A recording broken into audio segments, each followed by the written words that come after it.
Featuring at the Lakme Fashion Week, designing Queen Bee's wedding dress for the video, Best Thing I Never Had, and One for Mariah Carey are just few of the many accomplishments of Ashdeen.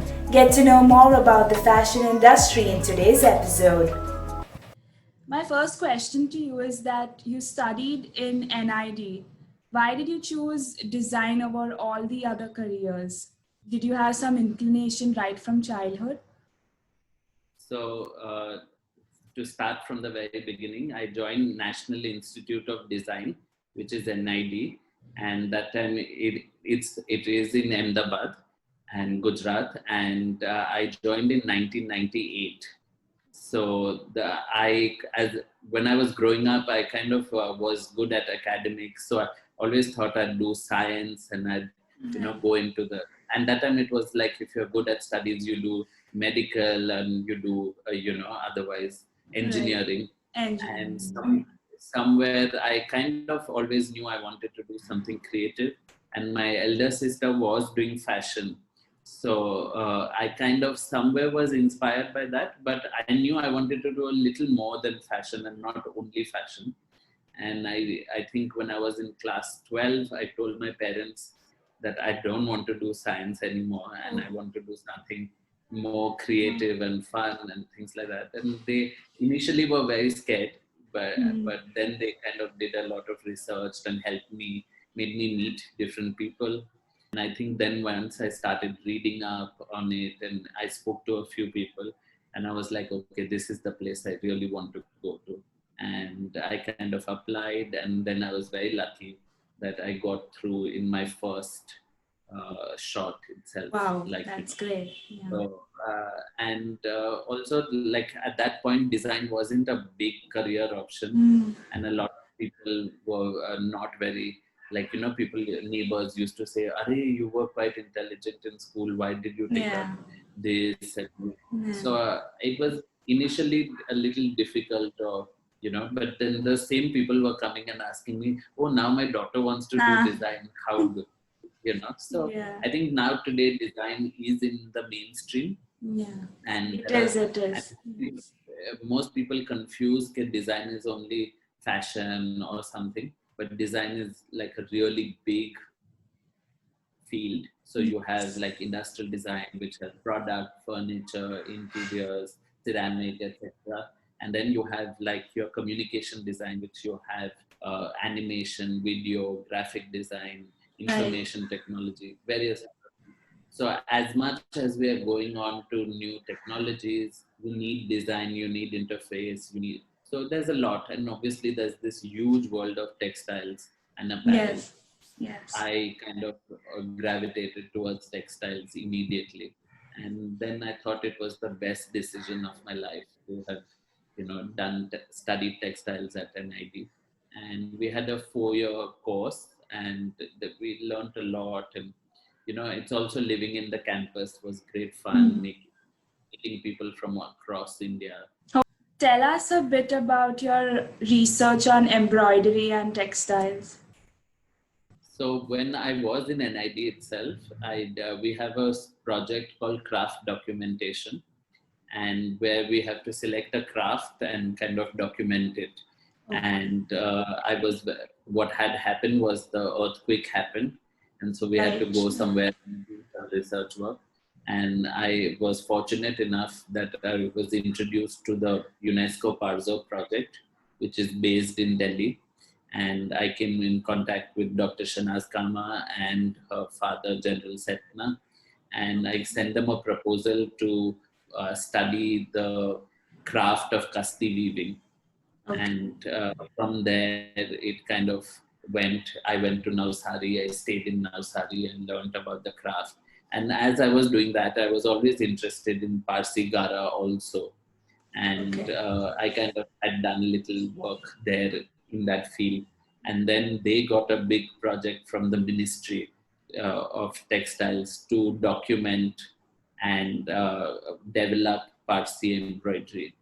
And that's when I kind of shifted to Delhi and took on that project. And I kind of traveled across India to various cities, meeting Parsi families, traveled across Gujarat, knowing histories, oral traditions, and very saris. And I traveled also to Iran, and I went to China to kind of trace the roots and kind of put the stories together and meet people who the last kind of generation who was dealing with the trade and things like that. Their parents were dealing, but they were children then, and they had actually seen things.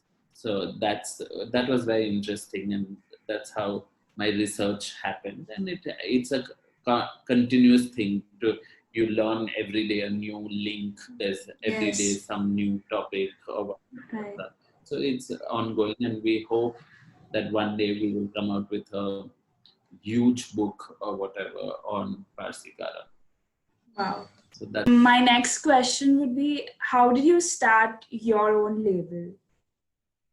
So when I came to NID, when I came to Delhi, I was working with Parza Foundation, and then I kind of started my own embroidery unit, and I was working with a company in Los Angeles, and we were doing embroideries on lace, very heavy, etc. So I kind of somewhere got into the embroidery world, and then somewhere one of my friends asked me, "Okay, can you do a gara for me?"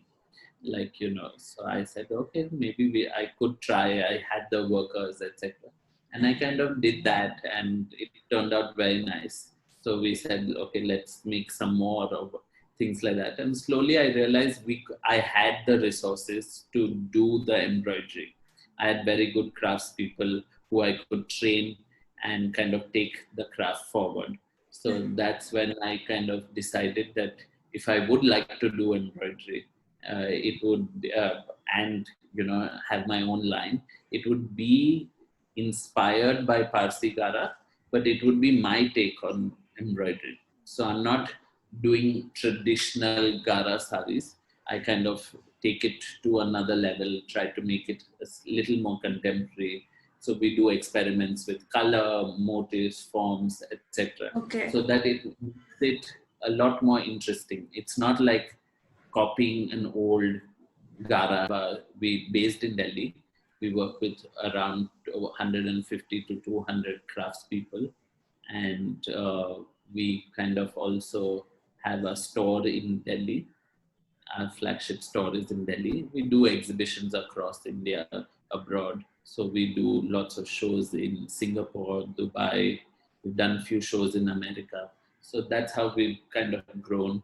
And we take What part message in would you like to Fashion Week. give So any we have person done Lakme aspiring to Fashion get Week for into a the few fashion seasons. industry? And recently in January, we did a big show at Lakme Fashion Week. So when I was working with this company in LA, and we did heavy lace fabrics,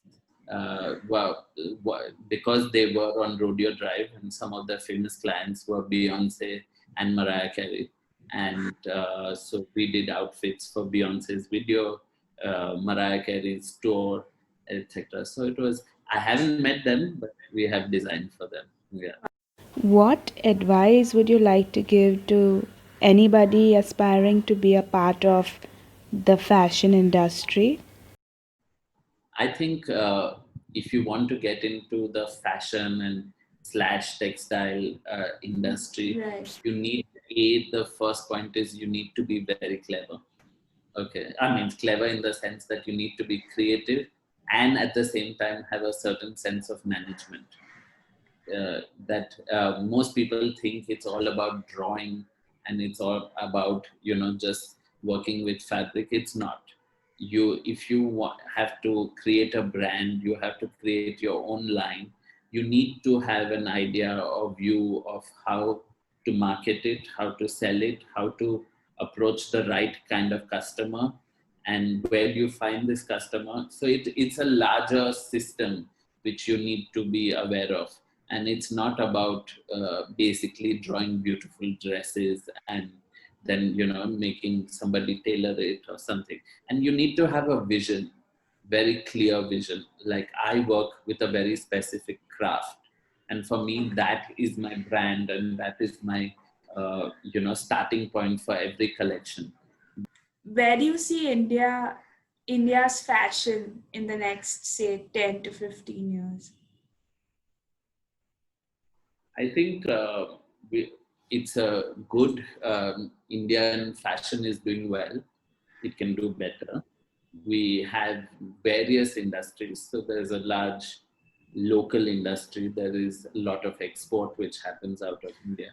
And a lot of people are working in various sectors. The fashion and textile industry gives huge amounts of employment to people across. It's the largest employer in India, and I think more and more we need to support now more than ever our craftspeople. So the idea is to buy local, produce local, and also make it global, and have things.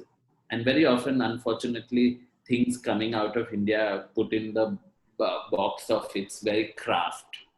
It's craft and it's not fashion. So somewhere we need to bridge that gap and kind of make it more relevant, make it more worthwhile. And today, a lot of youngsters would very easily go buy a Zara, but they don't have access and they don't have kind of the sense of pride of wearing something all the time about, ethnic or Indian or craft. So somewhere that bridge has to be built where the craft and fashion kind of can meet and it becomes much more relevant to the youth and all age groups, So that would be a great thing for Indian fashion in the coming years. Yeah, I would think that we are so blessed in India that we have so many skilled artisans and craftspeople in terms of weaving, in terms of printing, dyeing, block printing, amazing level of skill. So it would be, the idea would be to work with a Tell us certain about Threads of heritage Continuity, craft, your which book. you are somehow linked maybe where you come from, or maybe something you really have admired, but go deep into it, not like frivolously on the surface, So when you do 2, 3 collections, will you be able to achieve something which is different and beyond the obvious? So that's where you need to read also and do your history, research, etc. for craft and fashion. Right. Tell us a bit about your book, Threads of Continuity. So Threads of Continuity came about after a lot of years of research on Kasti weaving, and we realized that there, there is knowledge, but on Kastis, and there are women, very few women now who are working and doing this in Navsari and in and around Navsari.